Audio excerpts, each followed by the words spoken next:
Hello guys and welcome back to my channel सिर्फ IAS.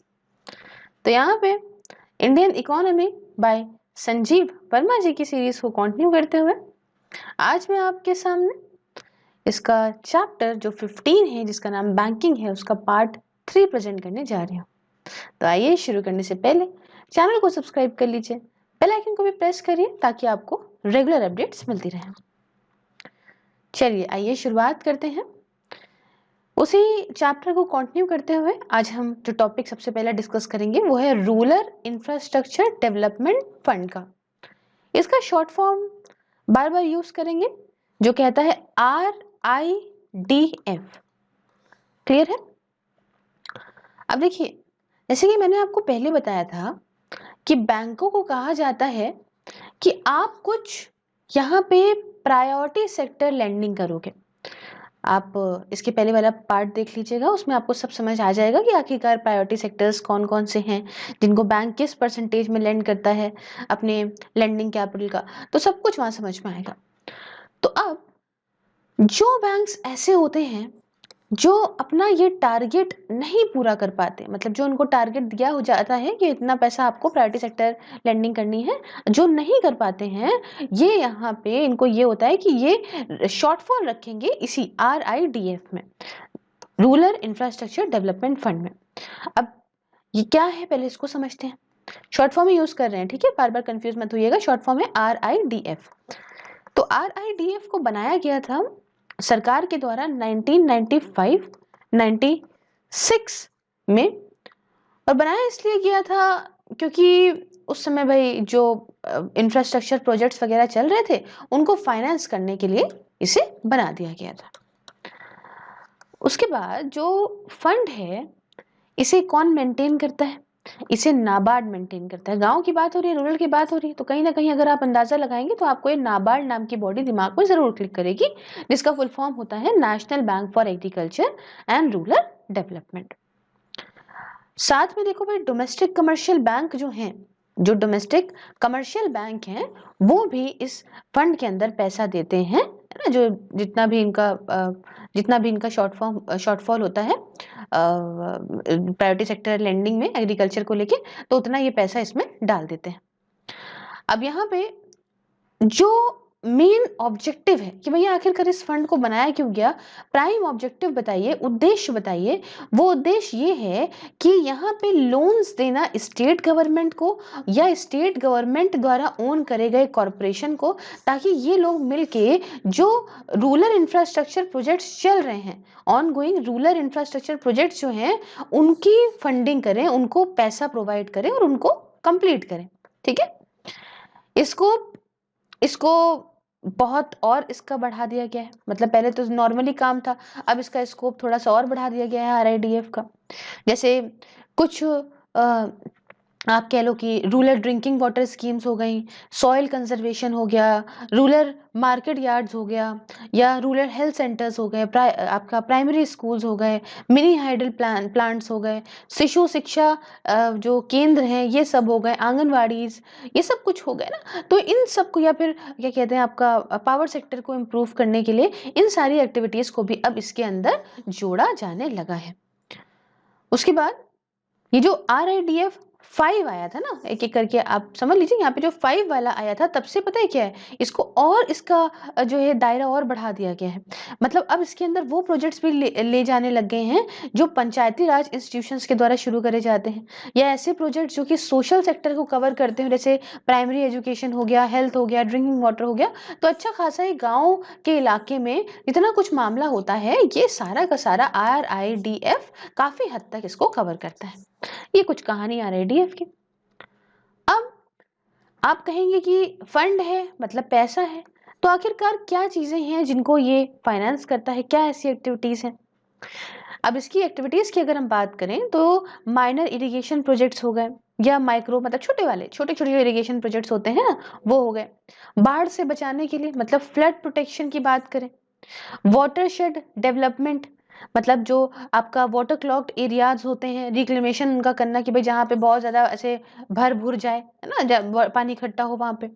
Drainage की बात करें, या फॉरेस्ट डेवलपमेंट की बात करें, ठीक है, या मार्केट यार्ड गो डाउन, अपना मंडी, रूरल हाट, है ना, दूसरे कुछ marketing infrastructure, cold storage, seed, agriculture, horticulture farms हो गए, प्लांटेशन या हॉर्टिकल्चर हो गया, ग्रेडिंग हो गई, या कुछ ऐसे मैकेनिज्म को सर्टिफाई करना जैसे कि टेस्टिंग या सर्टिफाइंग लेबोरेटरीज वगैरह जो होती हैं, कम्युनिटी इरिगेशन हो गया, है ना, कम्युनिटी इरिगेशन वेल्स जो होते हैं ना, इरिगेशन पर्पस के लिए जो वेल्स होते हैं, पूरे एक साथ पूरे गांव के लिए, for a village as a whole, सारे गांव के लिए जो काम आ सके, या फिशरीज की बात करें, एनिमल हस्बेंड्री की बात करें, मॉडर्न अबैटरीज की बात करें, तो ये सब कुछ इसके दायरे में अब आ गया है। तो अच्छा खासा ये गांव को रेफरेंस में ये RIDF मतलब रूरल इंफ्रास्ट्रक्चर डेवलपमेंट फंड बहुत कुछ देख रहा है।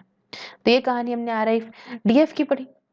आगे बढ़ेंगे नेक्स्ट टॉपिक की तरफ। टॉपिक कहता है भाई ओवरव्यू एंड आउटलुक। ये पब्लिक सेक्टर बैंक के बारे में थोड़ा सा ओवरव्यू लेते हैं, आउटलुक लेते हैं, थोड़ा अच्छे से समझते हैं, बड़ा मजा आएगा। और अगर हम आराम से बैठे, ईयरफोन लगाइए और आराम से सुनिए कहानी की तरह। देखिए, आप जानते हैं कि पब्लिक सेक्टर बैंक पे लोगों को भरोसा भी बहुत है और इनका दबदबा भी बहुत है। मानते हैं कि ये ICICI, HDFC काफी कुछ आ गए, लेकिन जब बात आती है भरोसे की तो इंसान सरकारी बैंक की तरफ जाता है। तो आज रिफॉर्म्स को 20 साल होने के बावजूद भी भाई देखा जाए तो पब्लिक सेक्टर बैंक की डोमिनेंस आज भी है। लेकिन जैसे जिस हिसाब से प्राइवेट सेक्टर बढ़ते जा रहे हैं, होगा कि आने वाले वक्त में खत्म हो जाएगा, वो एक अलग की बात है, लेकिन अभी तो है। और ये बहुत ही बड़े लेवल पे फंडिंग भी करते हैं इंफ्रास्ट्रक्चर की, रिस्क असेसमेंट, या फिर जो अगर बात करें हम इनकी मिटिगेशन कैपेबिलिटीज वगैरह की, तो ये करते तो हैं, चीजें तो काफी करते हैं, लेकिन अभी भी इनकी जो ये कैपेसिटीज हैं, ये कैपेबिलिटीज हैं जो इनकी, ये अभी भी टेस्ट करना बाकी है कि क्या भाई कैसा काम चल रहा है ना, क्या मतलब क्या ये सब कुछ मतलब लॉन्ग टर्म में मजबूत रहेंगे नहीं रहेंगे, ये सब चीजें एक अलग की बात हो जाती है। चलिए आइए मेन बात पे देखिए, हम कुछ इश्यूज की बात करते हैं। ये इनके पास कुछ इश्यूज भी हैं, कुछ दिक्कतें भी हैं, जैसे कि इनके पास एक्सेसिव मैन पावर है। देखो भाई, मामला क्या है कि इतनी ज्यादा जनता यहाँ पे नौकरी कर रही है। आपने देखा होगा कभी किसी मतलब यंगस्टर्स, आपने आसपास के वालों से जरूर सुना होगा कि हमारा वही फ्रेंड है, असिस्टेंट मैनेजर है भाई एक्सिस बैंक में, मैनेजर है या कुछ भी, लेकिन जो आप बताएंगे, रिश्ता लेके जाएंगे किसी के यहाँ, तो लड़की वाले लड़के वाले के यहाँ तो अरे वो उनके पापा तो जो है वो स्टेट बैंक में मैनेजर हैं सरकारी नौकरी जानते हैं तो ये समझ लीजिए कि ज्यादातर जो मैन पावर है वो यहाँ पे ही आपको देखने को मिलेगी, सब कंपटीशन जीत जीत के आते हैं। उसके बाद बूढ़े हो गए लोग, SBI की ब्रांच जाके देखिएगा, अब तो खैर चीजें बदल रही हैं, लेकिन देखेंगे आप तो एक बैठे होंगे, हाँ लंच के बाद आना अरे अंकल सुनिए तो, और अंकल क्या सुना अंकल क्या सुना, अरे अंकल वो मुद्रा लोन करवाना था मुद्रा लोन करवाना, अच्छा तो यहाँ का बड़ा बेटा अपना घर के पास वाली ब्रांच चले जाओ। तो ये देखा होगा, तो काफी ज्यादा वर्क फोर्स काफी जो है एजेड है, क्योंकि सबके सब अभी उसी में है, अब नए नए आ रहे हैं वो प्राइवेट में जा रहे हैं। उसके बाद यहाँ पे टेक्नोलॉजी वगैरह भी देखें तो कुछ खास बहुत वैसी नहीं, कि अगर हम देखें कुछ प्राइवेट सेक्टर के बैंक्स में तो भाई वो तो बिल्कुल आपका बायोमेट्रिक से काम हो जाएगा, आपके आयरिश से बैठे बैठे काम हो जाएगा, वही बायोमेट्रिक में आयरिश रहता है, तो भाई उससे सब काम हो जाएगा। लेकिन अभी वहां जाएंगे तो लाइन तो लगनी पड़ेगी, हाँ भैया यहाँ से लो, सीधे खड़े रहो, कहीं नहीं मुड़ना, ठीक है, तो ऐसा कुछ होता है, टेक्नोलॉजी की दिक्कत है। उसके बाद सिक्योरिटी की थोड़ा सा वो है, कॉन्सेशनेस है। उसके बाद ये अगर हम देखें तो जो जरूरतमंद एक तबका है हमारे देश का, जो सेगमेंट है, जैसे कि स्मॉल स्केल सेक्टर या ये ऐसे कुछ दूर दराज की चीजें, यहाँ तक ये नहीं पहुंच पाए well intention schemes by both RBI as well as bank, ठीक है। तो भाई इतना कुछ इसके RBI और अब कह लो कि जो है बैंकों की इतनी ज्यादा वो भी है कि हाँ आप करिए, इस तबके तक अपना पैसा पहुंचाइए, तब भी इतनी दूर दूर तक नीडी सेगमेंट तक ही नहीं पहुंच पाएंगे। और जैसे भी हमने ये चीजें पहले भी बताई थी कि इनका जो ये एफर्ट्स लेते हैं फाइनेंशियल इंक्लूजन को लेके, ये सेटिस्फैक्टरी रिजल्ट से अभी बहुत दूर है, समझ रहे हैं जो भी है इतना, मतलब अभी अगर हम इनकी बात करें तो ये डरने की बात, मतलब खराब बात, वरी करने की बात, परेशान होने की बात ये है कि अभी भी ये सोशल सेक्टर पे ज्यादा ध्यान देते हैं, ठीक है। मतलब यहाँ पे एक कमर्शियल तरीके से नहीं देखते। अब सरकार के बैंक है तो ये प्रॉफिट के बारे में कम, अभी आप कहीं पे भी जाओ,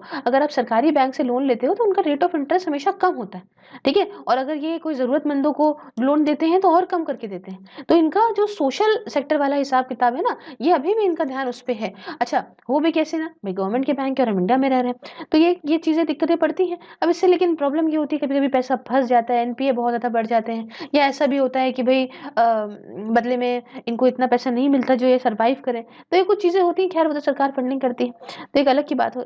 उसके साथ इतने सारे नेशनलाइज़्ड बैंकों का होना, अलग-अलग साइज़ेज़ के हैं, इनकी वज़ह से क्या होता है कि इनकी ऑर्गेनाइज़ ग्रोथ नहीं हो पाती। खैर वो तो अब आप देख ही रहे हैं, सारे के सारे मर्ज ही करे जा रहे हैं मोस्ट ऑफ दी। और एक नेशनलाइज़्ड बैंक खुद ही ऐसा होता है अलग-अलग होने की वजह से कि दूसरे से कम्पीट कर रहा है।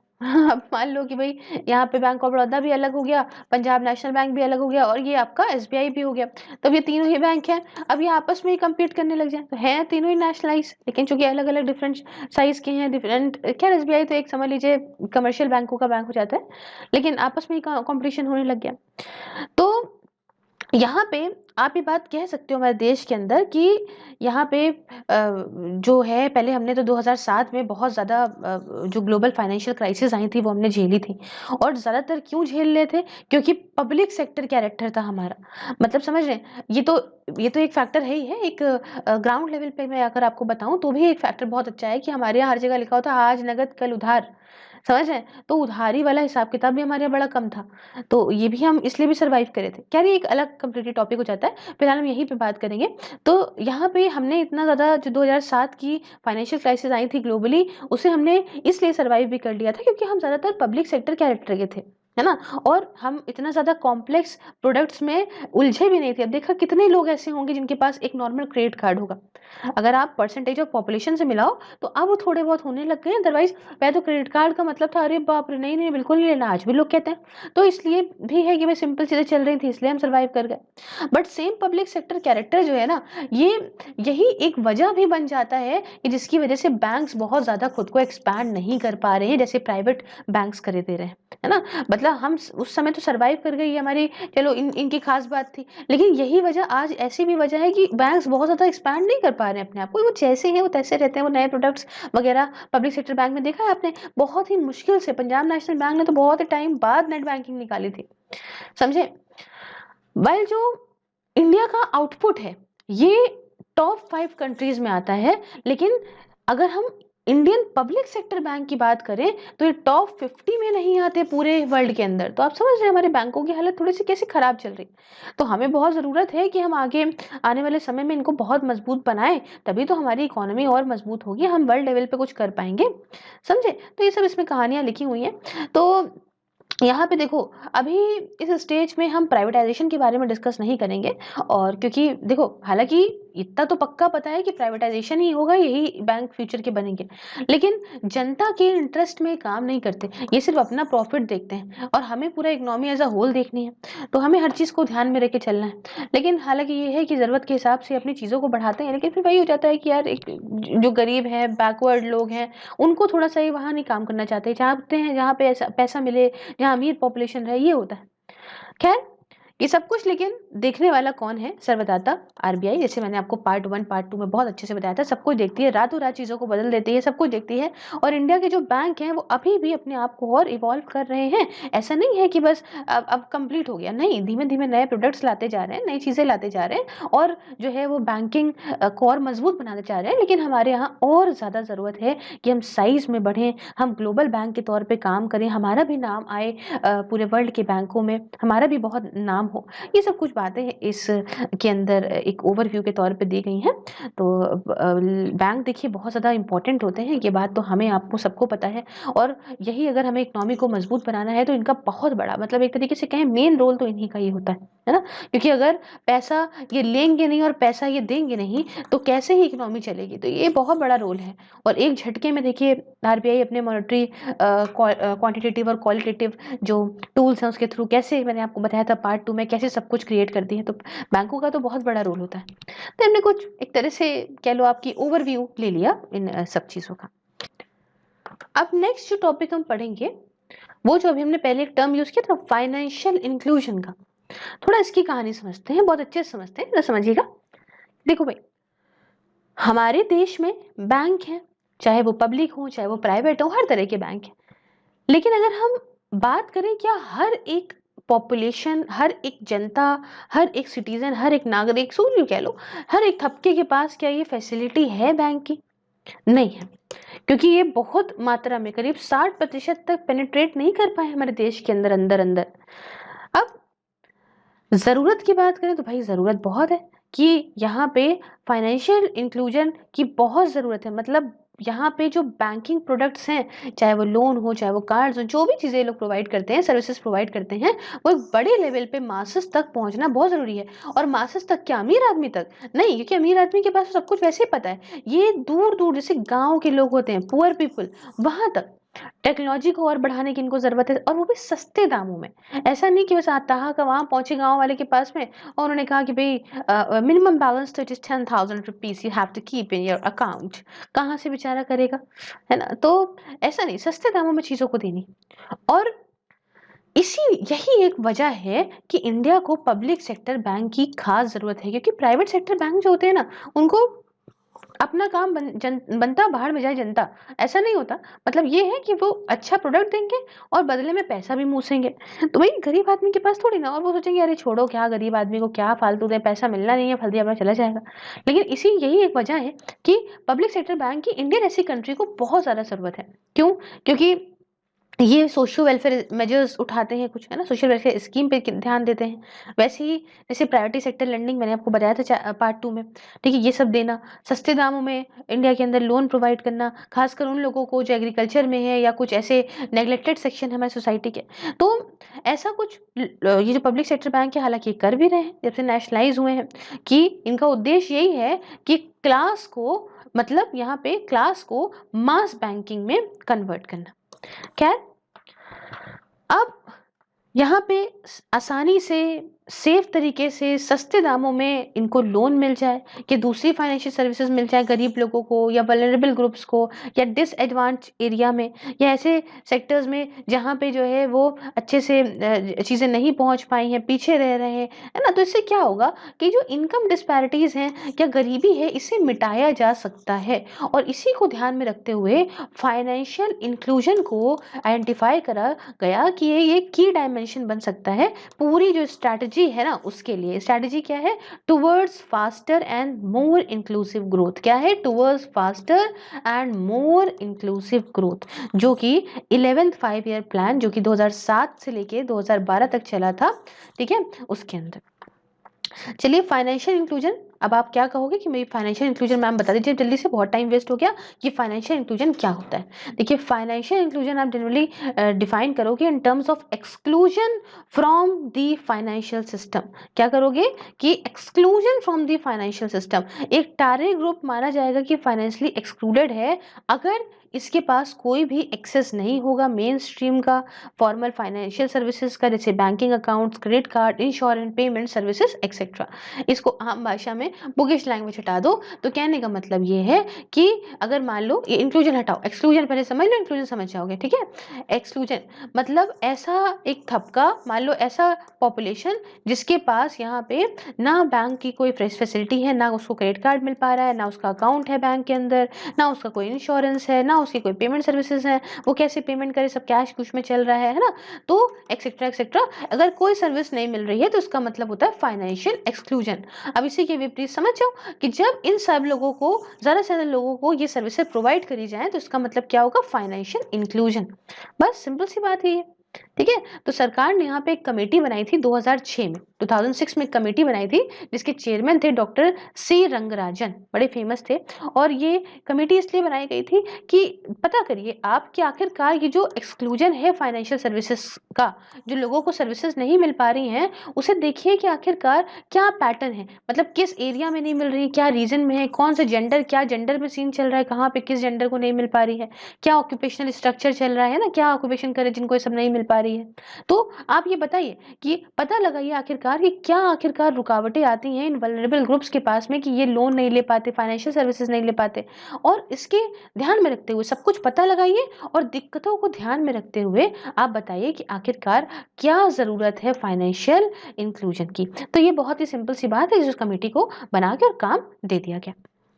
अब आप कहेंगे कि अच्छा, तो कमेटी ने अपना रिपोर्ट सबमिट करा? जी हाँ, बिल्कुल करा। कमेटी ने अपनी रिपोर्ट जो है जनवरी 2008 में सबमिट करी, और कमेटी जो है इसने एक working definition the financial inclusion को। अब ये तो हमने समझ लिया कि फाइनेंशियल इंक्लूजन क्या होता है, लेकिन डेफिनेशन हमें नहीं मिली थी। तो लेकिन इस कमेटी ने डिफाइन कर दिया इस फाइनेंशियल इंक्लूजन को, और कहा कि फाइनेंशियल इंक्लूजन में be defined as a process of ensuring access to financial services and timely adequate credit where needed by vulnerable groups such as weaker sections and low income groups at a affordable cost. बहुत ही खूबसूरत definition उन्होंने बनाई, और हिंदी में आपको बता देती हूँ। उन्होंने कहा कि फाइनेंशियल इंक्लूजन एक ऐसा प्रोसेस है जिसमें फाइनेंशियल सर्विसेज मिले टाइम से, और एक एडिक्वेट मात्रा में क्रेडिट मिल जाए जब भी लोगों को ज़रूरत हो, लोन मिल जाए, वल्नरेबल ग्रुप्स को जब भी ज़रूरत है पैसे की, पैसा मिल जाए, गरीबों को पैसा मिल जाए, लो इनकम ग्रुप्स को पैसा मिल जाए,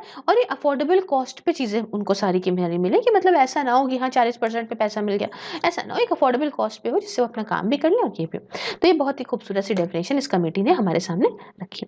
और अब आप बोलोगे कि ठीक है, जब इतने फायदे हैं तो सरकार इसके लिए एफर्ट उठाए, काम करे, ये करे, वो करे। बिल्कुल, बिल्कुल सरकार एफर्ट उठाती है, बैंक्स को कहती है कि भैया जाओ, करो, लेंडिंग करो। लेकिन अब एक बात यहाँ पे समझो कि अगर आप बैंकों से कहते हो, डायरेक्ट कर रहे हो कि जाओ जाके लेंडिंग करो ऐसे सेक्टर्स को, ठीक है, तो यहाँ पे ये लगता है कि भाई जबरदस्ती हाँ करवाए दे रही है लेंडिंग, ठीक है। लेकिन अगर इसको डायरेक्टेड लेंडिंग की जगह हम इसको इस तरह से देखें, विलिंगली लेंडिंग, देखो यहाँ समझो दोनों में डिफरेंस क्या है। कि जो एक मान लो प्राइवेट बैंक है, ठीक है, अब ये बैंक क्या करता है कि कतराते हैं ये बैंक कि हम गांव दराज में नहीं जाएंगे देने के लिए, कि नहीं रूरल एरिया में नहीं जाएंगे। एक बात बता रही हूँ मैं कि वहां पे हमें प्रॉफिट नहीं होगा, और सोचते हैं कि यार रिच सेक्शंस के पास जाएं और रिच को दें, समझ रहे हैं, या मतलब ऐसे लोगों को दें जिनसे पैसा मेरा वापस मिल जाए, डूबे ना, ये है वो है। चलो ठीक है, बहुत अच्छी बात है। तो अब ये जो रिच वालों को दे रहे हैं उसे कहेंगे विलिंगली लेंडिंग, अपनी मर्जी से कर रहे हैं, ठीक है। लेकिन अगर इनसे कहा जाए कि नहीं आप जाइए और आप जाके रूरल पुअर को दीजिए और आप वल्नरेबल सेक्शन को दीजिए और आपको देना ही पड़ेगा, तो ये डायरेक्टेड लर्निंग होगी, इनको डायरेक्ट करा जा रहा है ऐसा काम करिए।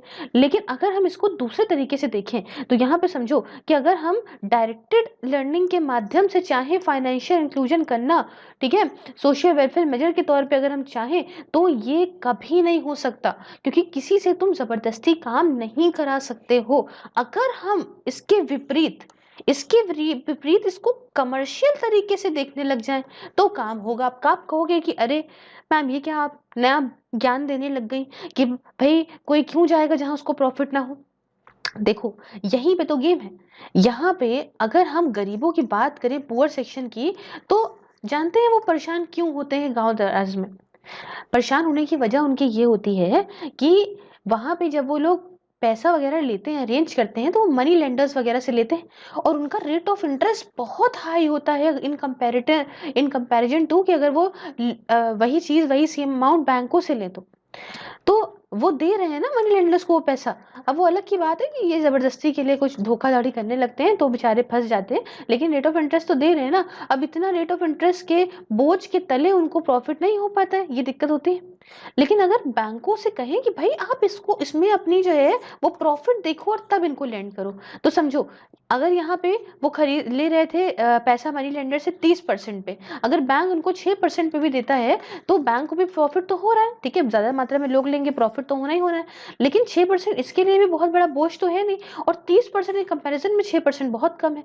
तो अगर सारे लोगों को मिलना शुरू हो जाए इस तरह से पैसा, तो हाँ ये हो सकता है कि दूर दराज तक इलाके तक ये सब पहुंच सकती हैं सेवाएं, और बैंकों को भी प्रॉफिट होगा। इस कॉन्सेप्ट को पूरा आप समझ रहे हो? तो कोई भी प्राइवेट बैंक जो है इस एंगल में अगर लेकर आए कि उससे प्रॉफिट होगा, आप जाइए गरीबों की तरफ देखिए तो जरूर आएंगे। प्राइवेट बैंक भी आएंगे, पब्लिक तो छोड़ो प्राइवेट भी आएंगे, उनको तो चाहिए प्रॉफिट। भाई मेन तो प्राइवेट कंपनी का क्या मसला है कि प्रॉफिट मेकिंग उनका कोर ऑब्जेक्टिव है, तो बिल्कुल क्यों नहीं आएंगे।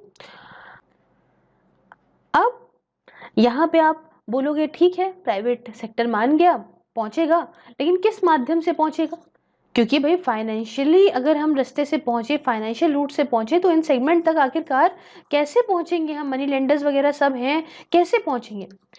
तो यही समझ लो, यहीं पे आता है रोल माइक्रो फाइनेंस इंस्टीट्यूशंस का, जो इन इलाकों तक पहुंच के इनको प्रॉफिट के लालच में इन सेक्शंस तक पहुंचते हैं कि भाई हम यहाँ से प्रॉफिट लेंगे, और रास्ता बना लेते हैं अपना इन सेक्शन तक पहुंचने का। अब आप अगर ये बात कहो कि क्या जो है ठीक है मैम ये सब वहाँ पहुंच जाएंगे, तो क्या ये बैंकों के लिए इतना प्रॉफिटेबल होगा कि वहाँ पे हर एक गांव के अंदर एक ब्रांच खोलें। देखिए गांव इतना बड़ा है नहीं, पैसा इतना तो मिल नहीं रहा है कि एक ब्रांच खोलें, उसके सारे खर्चे जो है वो खर्च करें, है ना, और उसके बाद जो है वो भाई पैसा प्रोवाइड करें, लेकिन भाई इनको इसमें प्रॉफिट नहीं होगा। तो ठीक बात है, बिल्कुल ठीक बात है, इतना पॉसिबल भी नहीं है और इतना इफेक्टिव भी नहीं होगा कि हम हर जगह हर गांव में ये बैंक जाएं और ब्रांच खोलें। लेकिन और कुछ तरीके होते हैं कि सस्ते तरीकों से इन तक पहुंच सके, है ना, पब्लिक सेक्टर बैंक के मतलब से ज़्यादा अच्छे तरीके से प्राइवेट सेक्टर वाले पहुंच सकते हैं इन तक। अब ऐसे बहुत सारे, जैसे कि आपको पता होगा गांव वगैरह में मोबाइल वैन्स वगैरह चलती हैं कि भाई आप जो है एक वैन आ जाएगी गांव में, ठीक है, इस दिन आएगी, इस समय तक रहेगी, अब लोग आए, बंदा यहाँ से पैसा निकाले, पैसा वापस से जो है डाल दे, जो भी करना है कर ले, क्योंकि ब्रांच वगैरह तो बड़ा ही ज़्यादा दिक्कत के कारण है। लेकिन अगर प्राइवेट सेक्टर वालों को आप दिखाओगे तो इससे भी ज़्यादा इनोवेटिव तरीके वो निकाल लेंगे, क्योंकि इनोवेशन तो भाई वो करते ही रहते हैं, उनका मेन प्रॉफिट मोटिव है, तो बेस्ट से बेस्ट प्रोडक्ट देने की तो कोशिश करते ही करते हैं। और आज की डेट में आप जानते हो कि जिंदगी के हर एक हिस्से में जहाँ पे भी इंसान है वहाँ टेक्नोलॉजी तो पहुंची है, लेकिन क्यों फिर गरीब तबके तक नहीं पहुंची। आज भी वो बटन वाला फोन चला रहे हैं, बहुत ही कम, वो भी हाँ पर चलाते हैं, ऐसा नहीं है, हमारे यहाँ भी बड़ी मात्रा में पा गए हैं फोन, लेकिन अब अगर हम कहें 100%, तो 100% वो नहीं है, ठीक है। अब अगर हम इतना करेंगे, तो इतनी मेहनत अगर होगी जनता पे, ऐसी गरीब जनता पे, तो वो दिन दूर नहीं जब गरीबों के हाथ में मोबाइल होगा, वो भी जो है बढ़िया तरीके से बिजनेस कर रहे होंगे, और जो ऐसी अपॉर्चुनिटीज़ हैं जो अभी तक हमारे यहाँ हैं, अनटैप्ड हैं, हम नहीं उसे उभार पाए हैं, वो सब उभरेगी, क्योंकि पैसे की वजह से बहुत सारी, हम में आप में न जाने कितने लोग ऐसे हैं जो पैसे की वजह से बेचारे बहुत पीछे रह जाते हैं, न जाने कितना टैलेंट होता है, कितना दिमाग होता है, ठीक है। तो फाइनेंशियल इंक्लूजन कब आएगा? फाइनेंशियल इंक्लूजन तब आएगा जब हर एक सेगमेंट, जो हर एक इंडिविजुअल जो है सोसाइटी का, बिजनेस का, ये यहाँ पे पूरी तरीके से फाइनेंशियल सर्विसेज को पाए, और यहाँ पे जो उसकी रिस्पॉन्सिबिलिटी है ना, वो अपनी वो निभाए, जो भी है एक अच्छे इन्वायरमेंट में ही सारा काम होता रहे, एक सस्टेनेबल इंस्टीट्यूशन के माध्यम से काम होता रहे, तो हो कहलाएगा फाइनेंशियल इंक्लूजन। इतनी बात समझ में आ गई? अब बात आती है कि ये फाइनेंशियल इंक्लूजन को एक कॉम्प्रिहेंसिव तरीके से पाने के लिए क्या करना होगा, क्या होगा। इतना तो हमने देख लिया, प्राइवेट सेक्टर को लालच दिलाएंगे, करेंगे, तो करना क्या होगा। देखिए करना ये होगा कि कुछ इनिशिएटिव जो सरकार ने लिए हैं, आरबीआई ने लिए हैं, नाबार्ड ने लिए हैं, आपको उन तरह से काम करना होगा। कुछ इंपॉर्टेंट इनिशिएटिव जैसे कि सेल्फ हेल्प ग्रुप और बैंक का लिंकेज प्रोग्राम करना होगा। उसके बाद नो फ्रिल्स अकाउंट खोलने होंगे। मोबाइल बैंकिंग, जैसे मैंने आपको बताया कि एक वैन चली गई, एक मोबाइल वैन चली गई, और वहां पे वहीं पे जो है वो इधर से उधर जा रही है और पैसे वगैरह सब जमा हो रहे हैं, ठीक है, चलता फिरता। फिर किसान क्रेडिट कार्ड हो गया, प्रधानमंत्री जन धन योजना, 0 रुपए में अकाउंट खुलने वाला। तो ये सारे कुछ एफर्ट्स हैं जो हमें लेने पड़ेंगे। क्लियर है? फाइनेंशियल इंक्लूजन जरूर आएगा, बट टेक्नोलॉजी के साथ आएगा। अगर हम देखें इसको कि हम जनता के हित में करेंगे तो नहीं आएगा, इसको बिजनेस के तौर पे देखने को आएगा। और ये सबसे बड़ा चीज होगी जिससे गरीबों को बैंक से जोड़ दिया एक बार, तो बहुत सारे उद्देश्य आप यूं ही पा जाएंगे। एक पूरा इंडिया ऑर्गेनाइज्ड हो जाएगा। फाइनेंसिंग जब गरीबों को मिलेगी, तो इससे क्या होगा कि यहाँ पे ये मनी लेंडर्स के जो जाल में फंसे हैं उससे बाहर आएंगे। सरकार को भी यहाँ पे इनकम सपोर्ट जो है वो मिलेगा, rather देन सब्सिडीज। अब अभी सरकार क्या करती है, इनको सस्ता दामों में सब्सिडी देती रहती है। इनके पास जब पैसा होगा तो ये हर चीज का पे कर पाएंगे, तो सरकार को भी पैसा मिलेगा। सरकार इस तरीके से चीजों को देखती ही नहीं है। मतलब क्या बोले, ये तो एक अलग टॉपिक हो जाएगा। मतलब अगर हम देश को बढ़ाने के बारे में सिर्फ सोचें तो ये बहुत अच्छा, सिर्फ और सिर्फ हर एक गवर्नमेंट का एक कंसंट्रेशन होना चाहिए, वो ये कि हमें देश का डेवलपमेंट करना है, बातों में नहीं। We have to develop the country and government's main focus is to develop the country, that's all. No thinking of the religion, no thinking of conspiracy among various sectors, no, just the development of the country। and मेरा ऐसा मानना है कि if any government is just concentrating on the development of the country, that government will get the votes continuously for years and years। ऐसा मेरा मानना है। आप भी मुझे बताइएगा, कमेंट बॉक्स में बताइएगा। मैंने तो कभी, क्या मैं बोलूं क्या क्या सोचा है। चलो भाई, समझ आ गया, इतना कुछ समझ आ गया फाइनेंशियल इंक्लूजन का कॉन्सेप्ट। अब बात आती है बेनिफिट्स के बारे में कि क्या फायदा होंगे। फायदे तो समझ गए होंगे, इतना डीपली तो दिमाग में उतर गया होगा कि फायदे समझ में आने लग गए होंगे। एक बढ़िया, जब फाइनेंशियल इंक्लूजन होगा, लोगों के पास फाइनेंशियल फैसिलिटीज होंगी, सर्विसेज होंगी, सब कुछ होगी, तो इससे क्या होगा, एक अच्छा फाइनेंशियल डिसीजन वो ले पाएंगे क्योंकि वो इस बारे में जानकार होंगे। अब एक बात बताओ कि अगर गरीबों तक यहाँ पे पहुंचने लग जाए कि आपको क्रेडिट कार्ड मिल जाएगा, आप इससे इसी दिन में पैसे जमा कर सकते हैं, इतने टाइम पे यूज कर सकते हैं, ठीक है। आप अकाउंट पैसे जमा करोगे 4% मिलेगा, आपको एफडी करोगे आपको 8% मिलेगा, जैसे भी बता रही हूँ, रेट ऑफ इंटरेस्ट ऐसा मिलेगा ऐसा मिलेगा। तो इनको जब नॉलेज हो जाएगी गरीब लोगों को, तब ये इस हिसाब से अपना डिसीजन भी ले पाएंगे। बहुत अच्छी बात है, ठीक है। सारे section, weaker section, minorities, migrants, बूढ़े लोग, माइक्रो एंटरप्रेन्योर्स वगैरह, ये सारे के सारे इनकम ग्रुप्स अब अफोर्डेबल कॉस्ट पे, सस्ते कॉस्ट पे चीज़ों को पा पाएंगे और उस हिसाब से डिसीजन भी ले पाएंगे। अपने फाइनेंसेस को डेली बेसिस पे मैनेज करेंगे, बढ़िया तरीके से कॉन्फिडेंटली करेंगे। आज देखो बड़ा बिजनेसमैन क्या करता है भाई, जो आपने देखा होगा कि मतलब कोई किराने की दुकान है अच्छी खासी बड़ी है, वो रोज झोले में पोटली में भर के जाते हैं ना पैसे जमा करने के लिए। क्यों? क्योंकि उनको पता है, बैंक पे उनको भरोसा है कि भैया हम यहाँ डालेंगे, मेरा बढ़िया सर्कुलेशन चलेगा, बाद में हमको लोन लेने में कोई प्रॉब्लम नहीं होगी। तो इसी तरीके से जब दूर दराज में पुअर तक पहुंचेंगी चीजें, देखो किसी को समझाया जा सकता है, कोई नहीं पा पाया चीजें उसलिए उसे नहीं पता। आज आप और हम बैठे हैं, हमें नहीं पता, जो गया है यूरोप उसे पता है यूरोप में क्या हो रहा है, और यूरोप में कोई टेक्नोलॉजी आ रही बहुत ही बढ़िया, लोग चल रहे हैं सर के ऊपर पैर रख के, है ना। एक बात बता रही हूँ, तो लोगों को वहां पे एंजॉय करें क्योंकि उनको पता है, हमें उस बारे में कोई जानकारी नहीं, ठीक है, हमें उस बारे में कोई जानकारी नहीं। तो जब हम यूरोप गए, हमने देखा, हमने सीखा, तब हमने जाना ना। और ह्यूमन बींग्स का क्या है, ह्यूमन बींग्स के यही सबसे बड़ा एडवांटेज है कि वो देख के चीजों को जान जान के सीख लेते हैं। तो अगर हाँ आज हम ये कहते हैं गरीब कहीं का, उसको कुछ पता ही नहीं है, तो उसको इसलिए नहीं पता क्योंकि उसको कुछ मिल ही नहीं पाया। उसको सिखाओ तो हो सकता है कि इसको दिक्कत आए, लेकिन इसके आगे वाली आने वाली जनरेशन को दिक्कत नहीं आएगी। और आप एक पूरा रिप्लेस कर दोगे पॉपुलेशन को, एक इलिटरेट पॉपुलेशन को लिटरेट और डिपेंडेंट और कॉन्फिडेंट पॉपुलेशन में। आप इस बात को बहुत डीपली सोचिएगा क्योंकि आप यूपीएससी का एग्जाम दे रहे हैं। हर एक बंदा अगर इस थॉट से चले कि मुझे कुछ करना है, मुझे घूस ले लेनी, मुझे पावर का शौक नहीं है, मुझे गाड़ियों में बैठ के नहीं घूमना, मुझे किसी के सामने चुटकी बजा के काम नहीं करवाना, बल्कि मुझे एक आम जनता का नौकर बन के जनता के लिए करना है। कसम से बता रहे हैं, जितने भी लोग करेंगे ना, आज नहीं, कल नहीं, परसों नहीं, आज से आने वाले 20 साल बाद, 10 साल बाद चीजें बहुत बदल जाएंगी। चलिए खैर, तो इससे क्या होगा कि यहाँ पे अफोर्डेबल कॉस्ट होगी, उससे क्या होगा कि अपने फाइनेंसेस को डे टू डे एकदम कॉन्फिडेंट तरीके से मैनेज कर पाएंगे, इफेक्टिवली सिक्योर तरीके से मैनेज कर पाएंगे, अपने आने वाले भविष्य का प्लानिंग कर पाएंगे, किसे उन्हें शॉर्ट टर्म में क्या करना है, उन्हें लॉन्ग टर्म में क्या करना है, कैसे क्रिएट कर सकते हैं अपनी वेल्थ, ठीक है, कैसे है सब कुछ होगा। और उससे यहाँ पे फाइनेंशियल सेक्टर का डेवलपमेंट भी होता चलेगा। ऐसा थोड़ी ना है, जब उनको वो प्रॉपर तरीके से पैसा देंगे चीजें होंगी। ये दिखने में लगता है बहुत टफ है, लेकिन कुछ बहुत टफ होता नहीं, कोई काम ही नहीं करता है।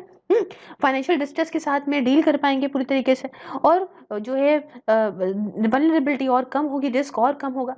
आप ये खुद सोचिए ना कि फार्मर इस पूरे देश का सबसे ज्यादा मेहनती इंसान है। आप मुझे कमेंट में बताइए अगर गलत मैं कह रही हूँ तो। आप ट्रेन से निकलते होंगे, आपने एक फील्ड देखी है, बहुत बड़े दूर दराज तक खेत होते हैं, खेत खलियान लहराया करते हैं, और दूर दूर तक घर नहीं दिखता उनका, दूर दूर तक घर नहीं दिखता। आप अग्री करते हैं इस बात को? और जब वो जाते हैं तो भाई पैदल कितनी दूर तक जाते हैं और पैदल कितनी दूर तक आते हैं। क्या हम और आप ये बात कर सकते हैं? एक कुर्सी पे बैठे हैं, थोड़ा बहुत एक्सरसाइज कर लिए, जिम चले गए, खाना पीना कर लिया, दोस्तों के साथ एंजॉय कर लिया, अभी कह रहे कोई 2 किलोमीटर पैदल चलो, अरे भैया सुनो गाड़ी से लेने आओ। तो उनको उनसे ज्यादा मेहनती तो कोई हो नहीं सकता। तो मेहनत तो वो खुद भी सीखने में करेंगे, तो उन पर काम करना बहुत जरूरी है। चलिए एक्स्ट्रा ज्ञान नहीं दूंगी, यहाँ बताना चाहूंगी कि United nation capital development fund, जिसे UNCDF कहते हैं, इसने विजुलाइज करा फाइनेंशियल सर्विसेज को गरीबों के लिए, लो इनकम लोगों के लिए, माइक्रो और स्मॉल एंटरप्राइजेस के लिए, और कहा है कि बहुत ही इंपॉर्टेंट और मेन इंपॉर्टेंट आपका इंटीग्रल कंपोनेंट है इस फाइनेंशियल सेक्टर का। सबका खुद का कंपेरेटिव एडवांटेज है। हर एक बंदा जो है वो अपनी मार्केट को अपनी बिजनेस अपॉर्चुनिटी के हिसाब से प्रेजेंट कर रहा है, और ये सब काम होगा तो बढ़िया होगा। इतना समझ लिया, फालतू में पूरी पूरी लाइन पढ़ने का कोई मतलब नहीं। इतनी बात समझ में आ गया? आगे बढ़ते हैं, बात करेंगे स्मॉल फाइनेंस बैंक के बारे में। ठीक है, अब थोड़ी सी इस बारे में जानकारी लेते हैं।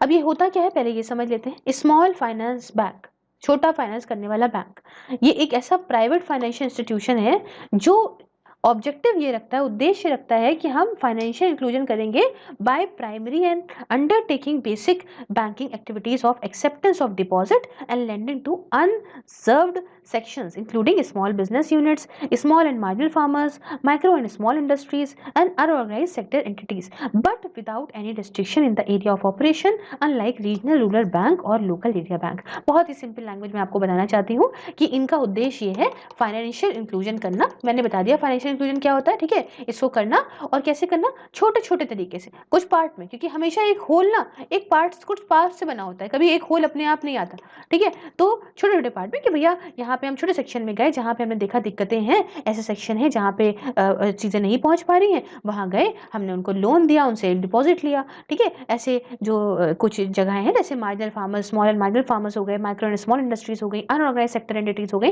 लेकिन इनका कोई ऐसा दायरा नहीं है कि हम यहीं पे ही करेंगे, गाँव में ही करेंगे, रूरल जगह पे ही करेंगे, ऐसा कुछ नहीं है। जैसे रीजनल रूरल बैंक का होता है ना कि हम यहीं पे ही एक पर्टिकुलर एरिया है वहीं पे ही करेंगे, इनका ऐसा कुछ नहीं है। ये जहाँ देखते हैं दिक्कत वहीं पे इनको, जहाँ देखा कि इस सेक्शन के पास प्रॉब्लम है वहां पहुंच गए, तो ये मामला। अब देखिए यूनियन बजट 2014-15 में इसे अनाउंस करा गया था, और आरबीआई ने कुछ गाइडलाइंस भी जारी करी थी 2014 की नवंबर में कि भाई आप लाइसेंस और रेगुलेशन करिए स्मॉल फाइनेंस बैंक का। और इसी के साथ 16 सितंबर 2015 को आरबीआई ने डिसाइड करा कि अप्रूव करते हैं हम 10 एप्लीकेशंस को कि आप स्मॉल फाइनेंस बैंक को जो है सेटअप करिए और ये फाइनेंशियल इंक्लूजन का जो एजेंडा है उसे और आगे लेके जाइए। इसी के साथ यहाँ पे जो है मंजूरी मिल गई स्मॉल फाइनेंस बैंक्स को। अब कौन कौन से थे समझिए। एयू फाइनेंसेस आपने सुने होंगे, जयपुर का मामला है। उसके बाद कैपिटल लोकल एरिया बैंक, ये जलंधर का मामला है। दिशा माइक्रोफिन, ये अहमदाबाद का मामला है। उसके बाद इक्विटास होल्डिंग, ये चेन्नई में है। ESAF micro finance and investment, ये भी चेन्नई का है। जनलक्ष्मी, काफी इसका नाम सुना होगा, जनलक्ष्मी फाइनेंशियल सर्विसेज, ये बेंगलुरु का है। उसके साथ RGVN, ये नॉर्थ ईस्ट का है। माइक्रो फाइनेंस गुवाहाटी में आपका सूर्योदय माइक्रो जो आपका फाइनेंस है, इसमें आपका ये नवी मुंबई का है।